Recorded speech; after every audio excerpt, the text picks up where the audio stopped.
All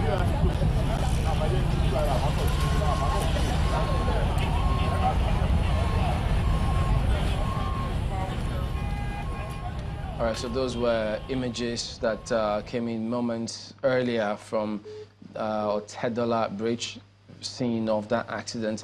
Let's get a sense of direction now from Mr. Omeje of the Federal Road Safety Corps. He's on the line with us this morning.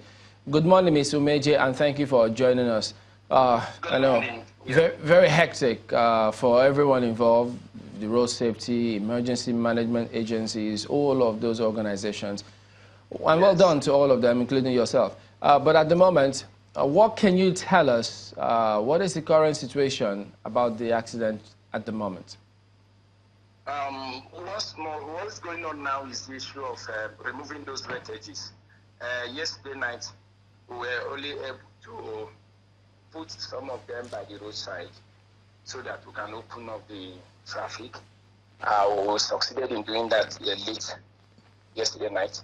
But this morning, the Lastema officials and all the responder agencies had to go back again to start the actual removal of those things from the road, which is what is going on now. So you notice that traffic was also, we have to divert traffic. We have to talk to the people in the estate at Omole for them to open up that place for some traffic to go through that side. While we also advise that people can also take the 7-Up. Okay, so what traffic advisory would you have now? Is the system in place yesterday still going to be the one to be followed today? It still succeeds. It still succeeds. If you are going out of Lagos for now, and very soon we will even be rounding up because they are almost taking off the last few vehicles. But for now, you can take 7-Up, get towards Alausa, then I didn't come down to Omole, take in front of FRSC and post out on the express. You can also take that same Otedola axis, enter through the estate gate, especially if it's a small vehicle, enter through the estate gate and pass through to the other side of the bigger axis of Lagos-Ibadan Expressway also. Okay, so that will be the estate close to Otedola? Yes, that will be the alternate route. Any moment from now, the road will be opened up finally because they are removing, like I said, the last few wreckages of those vehicles.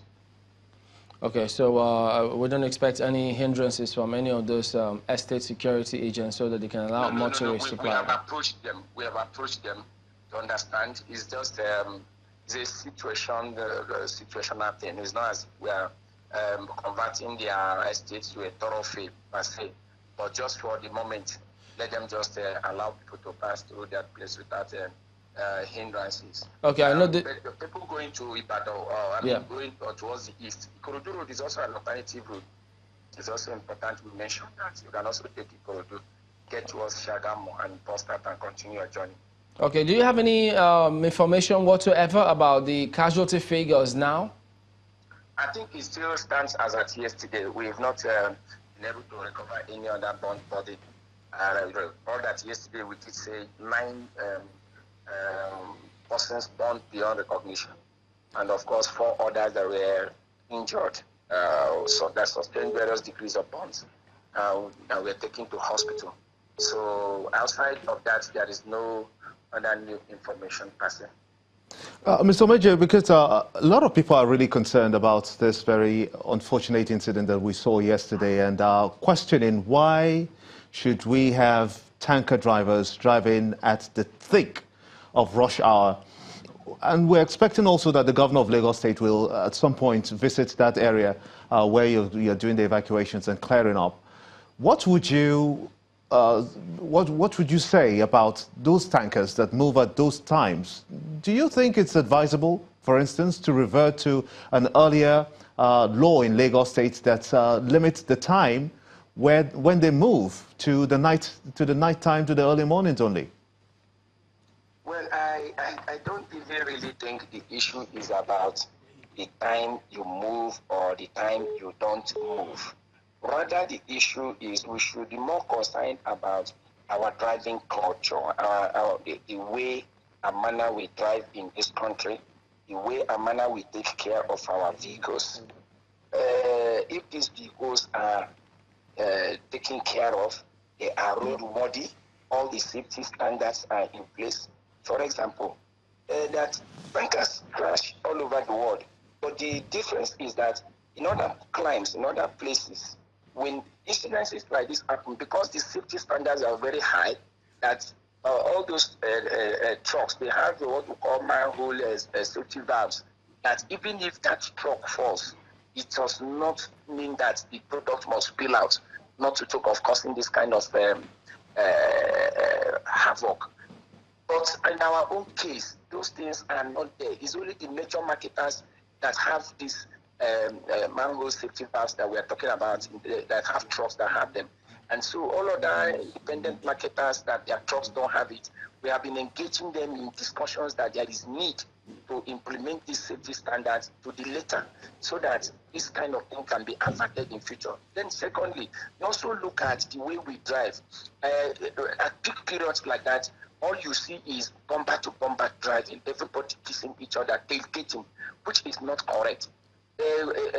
Defensive driving technique will teach you that when you are following an articulated truck like that, and it is ascending a hill, you give him reasonable distance, so that in the event of the unexpected, if you notice that the truck is coming back instead of going forward, you can easily leave the vehicle and run for your life. So it's not really about what time of the day should this, even if it happened at night, you know that at night it could even also be worse. In your own calculation, you may think that the number of vehicles that will be affected will not be much because traffic volume will not be high. But you also forget that at night, the response, if you look at the way the responder agencies responded yesterday, I tell you that if it's at night, you may not get that, and before you know it, that fuel can even get to homes and still cause havoc. So it is about the way and manner we drive and the attention we really give to our vehicles that I should be talking about. Because this tanker drivers, I'm really concerned about it and the safety measures that they should display at all times. For instance, I still see up to very recently, they use this wood to wedge the tires in this 21st century. What is the FRSC doing in terms of trying to correct those crude practices?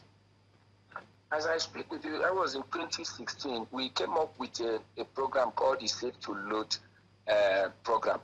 That Safe to Load was made to ensure that working in partnership with the Lupeng officials and NATO officials and depot officials, that will ensure that standards start from the depot where these vehicles are even loaded. As I talk to you now, we have our desk officers in that program that are posted to the various tank farms to ensure that before you even come to load, we have a checklist. We go through this checklist with the driver and with the union officials. And if any of them is short, you could be debarred from loading, depending on the distance. Now, the issue of those wedge you are talking about, that simply tells you a lot about the age of some of these trucks. Because if the trucks are new and everything is still very much intact, that truck should be able to climb that little hill without any major this thing. The information we got of yesterday's road is the man lost control. It's like the brake will not hold.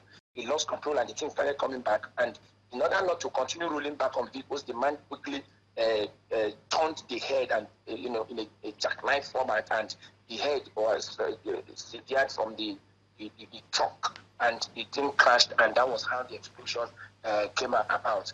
Now, if you have a new truck, I don't think that should be the case that it's climbing such a small hill and it cannot go back. Some of these trucks are older than you and I, so that's one thing that will also engaging the NATO and Lupeng officials on the need to change some of these old trucks to new standard trucks or latest standard trucks. Okay, you're already engaging them? We are engaging them. There's a dialogue ongoing, But it all boils down to the state of the economy. They will also tell you the state of the economy, and today all arguments are being put forward. Also, they are also asking for, can we have a bank that can also give them facilities to bring in these drugs the way we want it, because this is not something that one person can just go and you say you carry like 20-something million.